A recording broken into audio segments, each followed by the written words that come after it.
Everyone in the neighborhood called it the quiet street.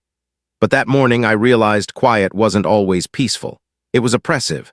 I stepped outside, the sun barely cutting through the thin mist that clung to the pavement, and stared at the asphalt in front of my house. It wasn't my street anymore, not officially. The HOA had claimed it without a single word to me. Just like that, my small sanctuary had been stolen. I'd lived here for 15 years. I'd watched the maple trees grow tall enough to shade the sidewalks. I'd waved at neighbors on morning walks and cheered for the kids riding bikes in the evenings. This street was my life, my rhythm, my home. And now, an anonymous piece of paper had turned it into HOA property. The first time I saw their notice, I almost laughed. A laminated sheet pinned to the community bulletin board, bold letters screaming about fines and restrictions. My heart, though, didn't join the laughter. It sank. Every sentence felt like a threat wrapped in bureaucracy. They didn't ask. They didn't negotiate. They simply decided. And that's when I felt it, the first sharp stab of anger mixed with disbelief. I wasn't the confrontational type. I wasn't the person who stormed into meetings or yelled in public forums. I kept my life quiet, careful, orderly. But something inside me had snapped. It was that feeling of being invisible, dismissed, and judged by people who had no right to touch my world. I wanted to scream, to punch walls, to make them feel even a fraction of the violation I felt. Instead, I took a deep breath, trying to channel the emotion into something sharper, more precise. That day, I started walking my street as though it belonged to someone else. Every curb, every mailbox, every cracked patch of asphalt screamed betrayal. I noticed the subtle ways the HOA had already begun changing things. Sprinklers moved, private roads, signs planted in corners. Every small act of theirs felt like a stone tossed into the calm pond of my life, creating ripples I couldn't ignore. I remember stopping in front of my own house and looking at my car parked in the driveway. The metallic sheen glinted in the morning sun, and for the first time I thought about vulnerability. It wasn't just the street, they could target anything. They had the power to make life inconvenient, stressful, even unbearable. And the thought settled into me like ice. I had to fight back. Not with anger, not with shouting, but in a way they wouldn't see coming. I started small. I documented everything, the notice, the signs, the subtle landscaping changes. Each photo, each note felt like a small act of defiance, a way to reclaim some control. But there was a twist. I couldn't let them know I was paying attention. If they sensed resistance, they'd tighten the grip, escalate. So I smiled, nodded, and pretended to cooperate at the next HOA meeting, even as my mind was spinning with possibilities I wouldn't share with anyone. Not yet. The tension in the room during that meeting was almost cinematic. The board members sat in a semicircle, polished faces, and rehearsed smiles, like actors reading lines in a play they'd performed too many times. I sat quietly, hands folded, heart pounding, watching every twitch, every flicker of impatience. I realized then that this wasn't just about a road. It was about control, about power, about who got to decide what counted as home. And that realization sharpened something in me. I wouldn't let them decide for me. Later that night, alone in the dim light of my kitchen, I sketched ideas. At first, it was random, notes, diagrams, the beginnings of a plan. My emotions roared silently through my veins, fear, defiance, exhilaration. I had no idea how far I would go, only that I couldn't stop. The street wasn't just asphalt. It was a statement, a boundary, a piece of me that refused to be erased. Sometimes I catch myself smiling at the audacity of it all, the absurdity of feeling like one person could stand against a board of rules and regulations. But deep down, I know it's more than audacity. It's about dignity. It's about proving that even in a world full of arbitrary authority, some things, our homes, our choices, our streets, are worth defending with everything we have. And so that quiet street, which everyone else walked past without a thought, became the first move hadn't been made yet, but I could feel it, like the air before a storm, charged, waiting to break. I didn't know exactly what I would do or how it would unfold, but one thing was certain: they had taken my street, and I was about to make sure they would regret it. Why did no one see it coming? That was the question that haunted me as I watched the HOA trucks roll through my neighborhood the next morning. They moved like a silent army, clipboard-wielding enforcers, checking every corner, marking every car, inspecting every edge of my street. My stomach twisted as I realized just how serious they were, and how small I felt standing against them. I stayed inside, watching from the living room window. Rain had begun to drizzle, streaking the glass, distorting the view of the men in polos and khakis, their badges catching the weak morning light. I could hear snippets of conversation, voices clipped and authoritative. Violation noted. We'll issue the fine. Property is now HOA managed. Every word felt like a hammer striking the fragile walls I had built around my life. It wasn't just about the road anymore. It was about a principle they had stomped into the dirt, the principle that a person should have a say in their own life. And as I sipped my coffee, bitterness turning it cold in my cup, I realized something terrifying. Anger alone wasn't enough. I needed a plan. But what kind of plan? The kind that made a mark without them knowing who had made it. The kind that demanded attention without ever stepping into the light. The kind that would make them feel, viscerally, personally, that they couldn't just bulldoze through someone's life. I started small.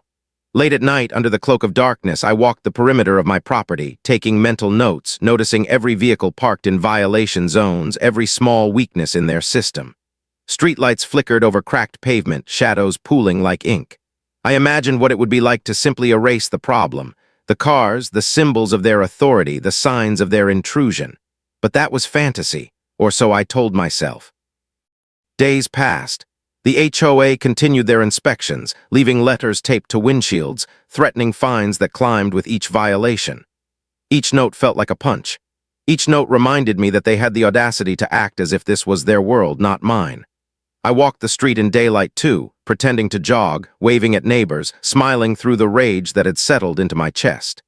Inside, I was planning, calculating, imagining every possible way to reclaim what had been stolen.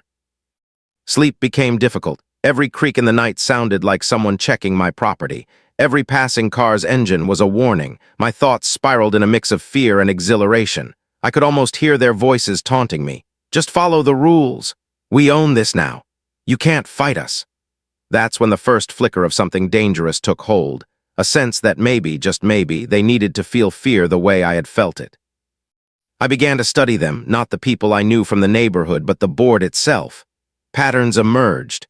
Certain members drove the same cars every day. Certain cars were always parked in the same spots. They were meticulous, predictable.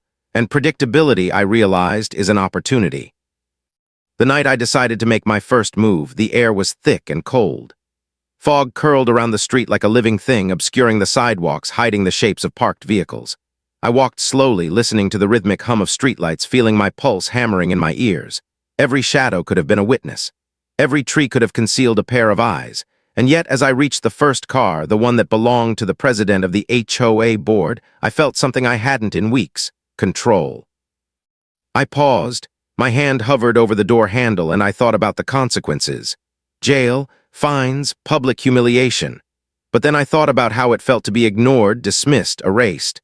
That feeling, powerless, belittled, was something I refused to endure any longer. And in that quiet moment under the foggy streetlights, I made a decision. It wouldn't be loud, it wouldn't be obvious, but it would be effective, and it would send a message they couldn't ignore. I didn't know exactly how, but I knew the first step. Sometimes I realized the fight isn't about the laws you follow, it's about the rules you write yourself when no one is watching. Later that night, lying in bed, the city quiet around me, I imagined the look on their faces when they realized what had happened. The shock. The disbelief, the helpless anger, and I allowed myself, just for a moment, a small, secret smile. Because the first move hadn't just been about action, it had been about reclaiming power, about telling the world and myself that I wasn't invisible, that I wasn't weak, that even one person could bend the narrative if they were careful, patient, and clever enough. And as I drifted into a restless sleep, the fog outside thickening, I realized something else. The battle wasn't just about cars or streets or HOA rules. It was about identity, about refusing to let someone else write the story of your life. And the next day, when the sun rose over my quiet, misty street, I knew this was only the beginning. Why does fear feel heavier at night? I asked myself that as I stood in the shadow of the first car, its polished surface glinting under the faint streetlight. It wasn't mine. It belonged to the HOA president, a man who walked through life with an air of untouchable authority. But tonight in the fog, I felt something shift, the balance subtle but undeniable. I didn't rush, I never rushed. Every step was calculated, measured. My heart thudded against my like a warning drum, each beat echoing in the empty street. I could almost hear the hum of power beneath the concrete, the pulse of control that they thought was theirs alone. And for the first time in weeks, I felt the taste of possibility, dangerous, thrilling, intoxicating. The plan had begun taking shape days before, scribbled in notebooks, whispered in the quiet of my kitchen, mapped on diagrams no one would ever see. It was simple, yet audacious. They had underestimated me. Every car, every routine, every predictable habit had a weakness. I would exploit it. Not recklessly, not chaotically, methodically. I touched the hood lightly, as though testing the waters, imagining the shock on their faces when the first realization hit. My hands trembled, not from hesitation, but from the intensity of the moment. I had lived under their rules, their authority, for too long. Tonight, I would rewrite the rules, one by one. The first disappearance was subtle, almost invisible. A misaligned wheel, a faint scratch, a moved object where it shouldn't be. The HOA wouldn't notice immediately. These things were small, almost inconsequential on the surface, but the seed of confusion had been planted. I retreated into the fog, leaving behind only a faint sense that something was off. Sleep that night was impossible. Every creak of my house sounded like a signal, every gust of wind like the board closing in. But there was also a strange exhilaration, a quiet pride that prickled under my skin. I had taken the first step, and the most dangerous part of revenge, I realized, wasn't the act itself, it was the waiting. Watching for their response, anticipating every reaction, savoring every subtle shift in the neighborhood's rhythm. The next morning, the subtle chaos began to ripple. A neighbor called, voice tinged with confusion, asking why a car was gone from the street. I smiled politely, masking the storm of satisfaction inside me. The HOA president's face was the same that evening in the meeting room, poker straight, controlled, but I noticed it, the twitch in his jaw, the tight grip on his coffee cup. He had no idea it was happening, but he felt it, the first tremor of uncertainty. And uncertainty is dangerous. It breeds mistakes. I watched them tighten schedules, make unnecessary patrols, overcompensate in ways that revealed their predictability even more. Every predictable move they made became another opportunity, another piece of leverage in a game they didn't even know I was playing. It wasn't about destruction. It wasn't about chaos. It was about reclamation, about teaching them and maybe even teaching myself that power isn't always measured in rules and regulations. Sometimes it's measured in patience, in observation, in the courage to act when no one is looking. As the days passed, I became a ghost in my own neighborhood. I walked in daylight as a regular neighbor, chatting, waving, laughing politely. But at night I moved like a shadow, unseen yet everywhere. I documented, I calculated, I executed small, invisible shifts that would compound into something undeniable.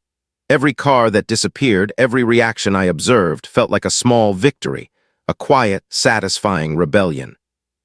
But there was danger too. The thrill was tempered with a deep, gnawing anxiety. What if I was caught? What if the board decided this was criminal and I became the villain in everyone else's story? But then I reminded myself, sometimes the strongest people are the ones who refuse to be invisible. Sometimes the cost of silence is far greater than the risk of action. And so I continued, moving carefully, deliberately, leaving behind the faintest trace of disturbance like a whisper in the fog. Each night I returned home, heart racing, adrenaline coursing, knowing that the first domino had fallen. I didn't know how far this would go or how many nights it would take before they understood what was happening, but I knew one thing with absolute certainty. I would not be erased. Not by letters, not by threats, not by their so-called authority. In the quiet of my home, I sometimes paused and reflected. What had driven me to this point? Pride, anger, a sense of justice, perhaps all of it. But beneath it all was something simpler, the need to be seen, the need to assert that even one person could stand against a system built to dismiss them. And as I looked out at the misty, empty street, I realized the truth. The first step is always the hardest. The first act of defiance is the one that shapes everything that comes after. And now, with that step taken, I was no longer just a homeowner. I was a force moving quietly, deliberately, through a neighborhood that had underestimated me. The game had begun. Why does paranoia feel like it's creeping from the walls? I asked myself that night as I lay in bed, staring at the ceiling, listening to the faint hum of streetlights outside. Something had changed. The HOA was reacting, subtly but unmistakably. Their inspections were more frequent. Cars were moved more quickly. Neighbors whispered about strange things happening on the street, and I knew this was exactly what I had been waiting for. It was intoxicating. The realization that the smallest acts could ripple outward, creating uncertainty, fear, and doubt. They didn't know it yet, but the power dynamic had shifted. Every patrol they sent, every letter they dropped, every casual complaint from a neighbor, these were signs of unease, cracks in the armor of their authority, and I was the invisible hand behind it. But with that thrill came a new danger. They were starting to look closer, to notice patterns where there were none, or maybe patterns I had allowed them to see. The HOA president parked in a slightly different spot each day, probably to avoid another disappearance. The vice president began taking longer walks to inspect the street personally. Their vigilance, though, only confirmed one thing: they feared me. I had to remain careful. Every night, I observed. Every move was measured, calculated. The plan was evolving, growing more intricate. It wasn't just about making cars disappear anymore, it was about creating a psychological maze that would leave them doubting reality itself. Each vehicle gone, each subtle disturbance was a message. You don't control this street. You never did. One night I noticed something I hadn't before: the way their cars were clustered, how they parked in predictable patterns. Some always returned at the same time. Some were left unlocked, exposed. Predictability, I realized, is the greatest vulnerability, and that was the moment I knew I could escalate. The fog was thick that night, curling around the street like a living thing. Shadows merged with shadows. The air was cold, sharp, full of the scent of wet asphalt and fallen leaves. I moved silently, almost reverently, approaching the next target with the care of someone handling fragile glass. This wasn't chaos. It was strategy. Art. I paused at the hood, running a hand lightly over the surface. A thought flickered. This isn't just about cars. This is about respect, about boundaries, about proving that even the quietest person can make a profound statement if they choose their moment wisely. The act itself wasn't about revenge. It was about reclaiming dignity. And then I saw it, the flash of headlights from a distant street, maybe a neighbor returning from late errands. My heart jumped, but I stayed calm. Patience had become my ally, stealth my weapon. I waited, shadows absorbing me, until the light vanished and the street returned to its blank, foggy calm. Only then did I move again. Morning brought whispers. Someone noticed something off with a car. Another neighbor mentioned a faint scratch on the driver's side. The HOA president's office phone began to ring more often, the tone clipped. They were on edge.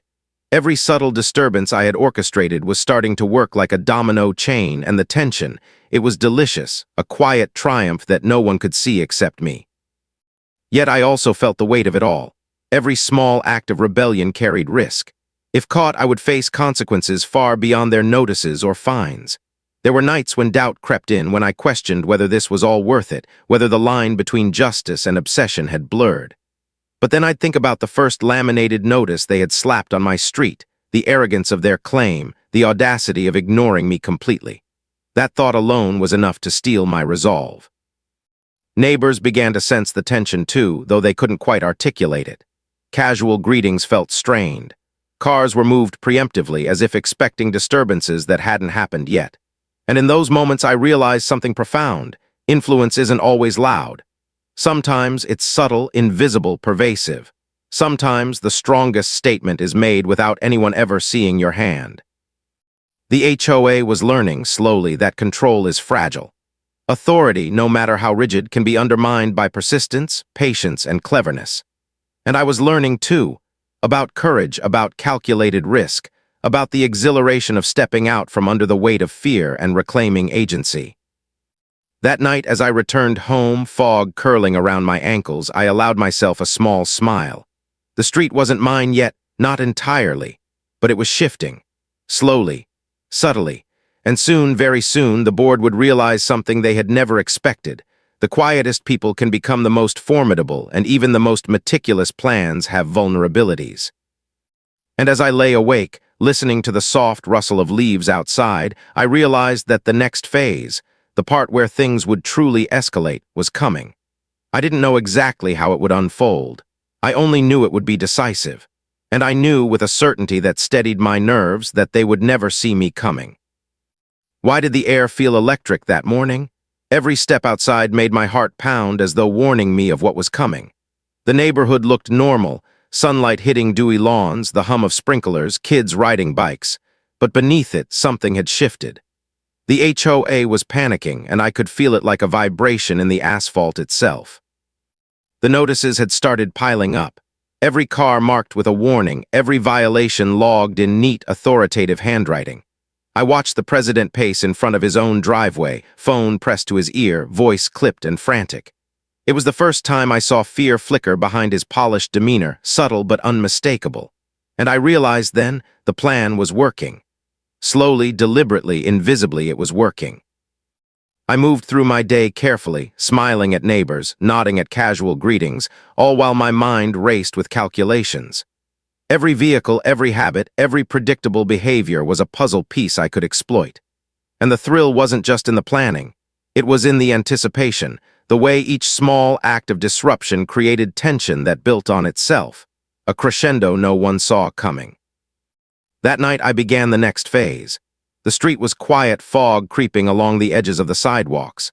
I traced the positions of every car in my mind, noting how each one could be subtly altered, shifted, rendered temporarily invisible, in ways the HOA wouldn't immediately detect.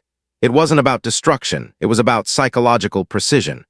Each disappearance would feel like a puzzle piece missing, a glitch in their perfect order. As I worked, I noticed how the neighborhood itself seemed to respond. A dog barked in the distance, startling me. A cat darted across the road, its eyes reflecting streetlight like tiny mirrors. Every ordinary detail became heightened in the night, every sound a potential threat. Yet I pressed forward. Caution had become second nature, anxiety a tool rather than a limitation. By the time I finished the first round, subtle changes had been made to multiple vehicles. Faint scratches, minor misalignments, slight repositioning, enough to sow doubt without immediate discovery. I retreated into the fog, heart racing, listening to the rhythm of the neighborhood settle into tense quiet. The next morning brought the reaction I had been waiting for. A neighbor called, voice tight and confused, saying, "I don't understand, my car, it's moved." Another mentioned something weird with my wheels. And in the HOA's office, phones rang incessantly, voices raised in clipped frustration. The president paced, muttering under his breath, clearly searching for an explanation that didn't exist. The panic was real, tangible, and invisible hands were guiding it.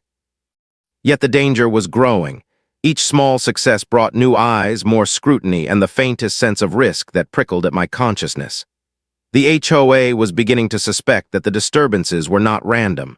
They had started documenting, cross-referencing, watching, and I had to be smarter, faster, more meticulous. One mistake could undo everything. But there was something empowering in the careful tension. The thrill of moving unseen, the exhilaration of knowing that every anxious glance, every whispered conversation, was the result of my actions. It sharpened me, made me feel alive in ways I hadn't in years. I realized that the first taste of control after being ignored for so long was intoxicating, addictive even. I began to notice patterns in their panic. They drove differently, parked differently, even spoke differently in meetings. The smallest acts of anxiety became clues, and I used them to plan the next steps. This wasn't chaos, it was choreography. Every movement calculated, every reaction observed, every ripple accounted for. By the end of the week, the tension in the neighborhood was palpable. Something had shifted. Cars that had been perfectly aligned were subtly off. Minor incidents were whispered about. Even neighbors who had never spoken to me began to notice the change, sensing that the street itself had become unpredictable, uneasy. And somewhere deep inside, I felt a quiet, secret pride. Because this wasn't just about cars or roads. It was about proving that even in a world dominated by rules, authority, and arbitrary power, one person could bend reality in their favor. Even one person could assert control over a space that others had assumed was theirs. That night, standing in the fog, I paused to reflect. Fear and exhilaration mingled, coiling around me like mist. The HOA was flailing, unsure, and I was the unseen force at the center of the storm. I allowed myself a small smile, quiet and triumphant. This was only the beginning. Soon, they would understand the scale of what they had underestimated. And in that moment, I realized something fundamental. The battle wasn't just about the street, the cars, or the HOA's authority. It was about reclaiming identity, reclaiming agency, and proving that even the quietest person could create ripples that echoed far beyond what anyone could see. Why does desperation smell so sharp? I noticed it that evening as I walked the misty street, the air thick with the scent of wet asphalt and fallen leaves. The HOA was panicking, and I could feel it in every subtle glance, every whispered conversation, every cautious step taken by the board members. The tension wasn't just visible, it was palpable, pressing against the fog like a living thing. Their panic had escalated faster than I anticipated. Notices had, patrols were more frequent. Security cameras, previously dormant, were suddenly active, recording every corner of the street. I watched from my window as the HOA president moved like a man haunted, scanning every driveway, adjusting every parked car, muttering under his breath. And I knew this was exactly the reaction I had hoped for. The night air was electric. Shadows seemed deeper, thicker, moving as if alive. I traced the positions of the cars in my mind, calculating every potential move, every subtle disruption I could orchestrate without being caught. Every vehicle, every predictable routine, every routine path they followed had vulnerabilities. And vulnerability, I realized, is a gift to the observant. This phase had to be precise. Small disturbances had worked, but now I needed something undeniable, something that would make them question reality itself. I moved with calculated patience, slipping through the fog like a ghost, touching hoods, checking locks, noting every detail that could be leveraged. Every subtle shift was a message. Control is an illusion, and you are not in charge here. As I worked, I noticed their own mistakes. Fear makes people sloppy. A tire left slightly off-center, a door unlocked by habit, a car parked at the same time each night. Predictability is a weakness, and I intended to exploit it fully. My pulse raced, not from anxiety, but from the raw thrill of being entirely unseen, yet completely in control. The next morning, the chaos had grown. A neighbor knocked on my door, voice tight with confusion, asking if I'd noticed the weird thing with the cars. Another mentioned that the president's vehicle seemed to have shifted overnight. And in the HOA office, phones rang incessantly, voices clipped, tense. Their perfect system was unraveling, and no one could explain why. The escalation wasn't without risk. Each act of disruption could have exposed me. Each night brought the possibility of discovery, confrontation, or worse. I felt the weight of it pressing against my chest, a constant reminder that cleverness is only as safe as caution. Yet that weight didn't deter me, it focused me. Every movement had to be deliberate. Every reaction had to be anticipated. By the middle of the week, the HOA was desperate. Meetings were called, strategies discussed, patrols increased, yet the disruptions persisted. They didn't know who or what was behind it. Each subtle disappearance, each misalignment, each strange disturbance gnawed at their confidence. Their authority, once absolute, was now fragile like glass ready to shatter. And I thrived in that tension. The quiet victories, the small, invisible acts of rebellion, they were exhilarating. The adrenaline, the secrecy, the power of being unseen yet so effective, it was intoxicating. I had become a phantom in my own neighborhood, reshaping reality one car at a time, one calculated disturbance at a time. I paused outside the HOA president's house that night, fog curling around my ankles. The headlights of passing cars cast fleeting shadows, but I moved like smoke, blending with the darkness. I traced every vehicle, made subtle adjustments, created disturbances that would become puzzles for them to solve. The psychological impact was far greater than any physical act. Fear, doubt, uncertainty, they were far more effective weapons than fines or warnings.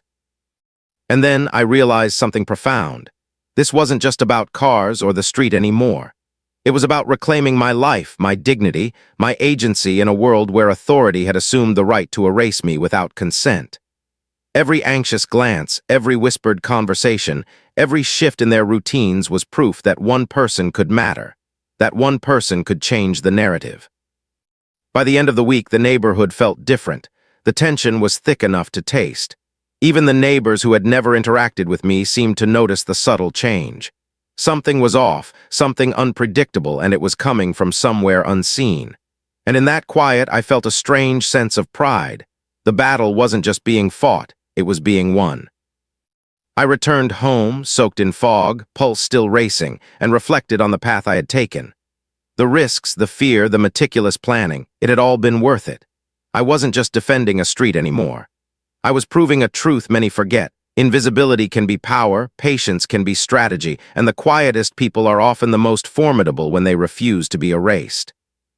And as I drifted into sleep, listening to the subtle creaks and sighs of the houses around me, I knew the next phase, the part where the full scale of disruption would become undeniable, was imminent. The storm I had begun quietly brewing was about to break, and there would be no turning back. Why does panic sound like silence? I realized that night as I watched from my window. The street was quiet, unnaturally quiet, every car sitting in its place. But every neighbor seemed tense, waiting, expecting something. And I knew they were on edge. The HOA was desperate now, their carefully constructed sense of control unraveling, and every subtle shift I had orchestrated was feeding into it. It started that evening. A series of small disturbances, subtle, almost imperceptible, had pushed them over the edge. The president's car, perfectly aligned each morning, now seemed off by inches. The vice president's tires showed faint scuff marks that weren't there before. A neighbor's SUV was slightly displaced, creating confusion without evidence. Panic doesn't need proof. It needs uncertainty. And uncertainty, I realized, was the most potent weapon I had. I moved under the cloak of darkness, fog curling around my ankles like smoke. Every step was deliberate, every movement calculated. This wasn't about destruction, it was about precision, psychology. By now I understood the patterns of the HOA's patrols, the timing of their routines, the subtle habits that betrayed their confidence. And I was exploiting all of it. Tonight was different. Tonight was the culmination of everything I had been building for weeks. Each disappearance, each adjustment, each subtle disruption had been a rehearsal, a warm-up for the final act. I moved from car to car, hands steady, pulse racing, mind sharp. Every detail mattered, tire alignment, door position, windshield wipers, small details that would drive them insane when they noticed. The fog thickened as if nature itself was conspiring with me, swallowing shadows, muffling sound. Every passing car was a potential witness, every rustling leaf a threat, yet I pressed forward with a calm born from months of preparation. I had become a ghost, a phantom, an unseen force shifting the world in subtle but undeniable ways. By the time I finished, the street had transformed. Every car belonging to the HOA board or the most vocal complainers had been subtly repositioned, some slightly misaligned, others moved to unexpected spots. Nothing permanent, nothing overt, but enough to shake their sense of control to the core. The next morning, the chaos began. Phones rang frantically at the HOA office. Complaints flooded in, cars moved overnight, tires scratched, vehicles not where they should be. The president paced, muttering under his breath, clutching coffee like it could anchor him. Meetings were called, patrols doubled, discussions turned into frantic strategizing sessions. And still there was no culprit, no evidence, nothing to point to except the creeping fear that the street had become alive with mischief. Neighbors whispered. They looked around suspiciously, glancing at each other, unsure what to believe. Even those who had previously ignored the board began to notice the subtle anomalies. And I watched it all unfold with a quiet, controlled exhilaration. The tension I had carefully cultivated was now a tangible presence, pressing against every sidewalk, every driveway, every perfectly mowed lawn. By midweek, desperation had taken hold. The HOA tried to impose stricter rules, patrols became obsessive, cameras were checked obsessively, and fines were threatened at every turn.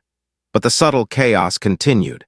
Every step they took to regain control only created new opportunities for disruption. They had assumed authority was absolute. They had underestimated the quiet determination of someone who refused to be erased. I moved through the nights like clockwork, unseen yet omnipresent. Every car subtly shifted, every minor imperfection noted, every predictable habit exploited. It was meticulous, surgical, and utterly invisible. And with each act, I felt a strange combination of fear, exhilaration, and a quiet sense of righteousness. I wasn't just retaliating. I was asserting that even the quietest people could wield power in the most understated but effective ways. By the end of that week, the HOA board was on the brink. They didn't know what to do next. Every effort to restore order had failed. Every inspection only deepened their uncertainty.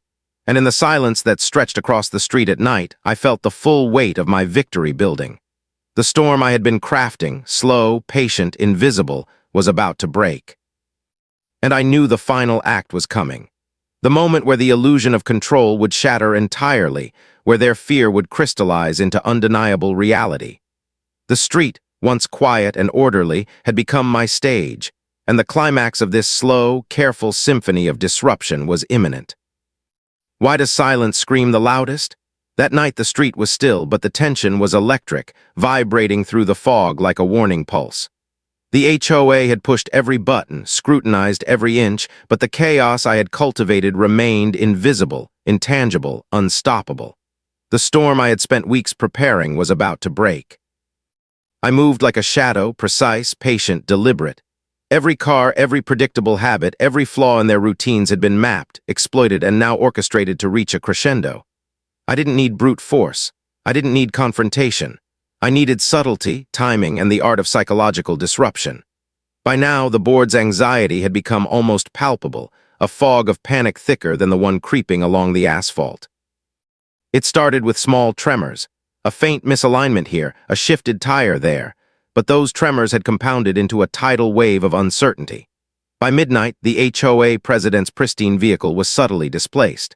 The vice president's SUV had inexplicable scratches.